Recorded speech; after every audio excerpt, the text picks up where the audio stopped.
सकाळ सकाळी उठलं का नाही पहिला जायला लागते गोट्यात आणि गोट्यातनं का नाही पहिला सुंदरीला सोडलं बघा. सुंदरी आमची का नाही आता 3 महिन्याची आहे आणि लेव वाण झाल्या. मला का नाही अशी ओढत नाही त्या बघा. मी का नाही जवळपास 70 किलो 75 किलोचा आहे, तरी पण मला का नाही ओढत नाही. ते 3 महिन्याचा हिला ताकदली आहे. त्यानंतर का नाही गुलाला सोडलं बघा. गुलाल कसा आहे आमचा उड्या मारतो तो टुनटुन टुनटुन. गुलाल आता 2 2.25 महिन्याचा गुलाल आहे.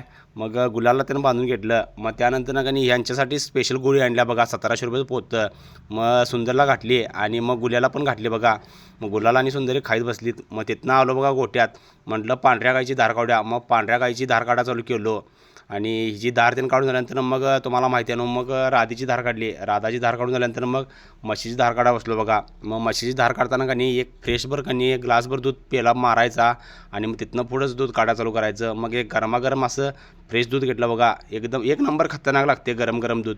तुम्ही कधी पिलाय काय कमेंट करून सांगा. पिला असेल तर एक नंबर लागते टेस्टी. मग तिथनं का नाही जरा आलो तो कारखान्यावर बघा. मग बिर्याणी खाव्या म्हटलं, भुका लागलेल्या. मग मस्तपैकी बिर्याणी खाली बघा. एक नंबर क्वालिटी बिर्याणी आहे. रस्सा बिस्सा एक नंबर टेस्टी आहे. एकदम अशी लज्जतदार लागते बिर्याणी.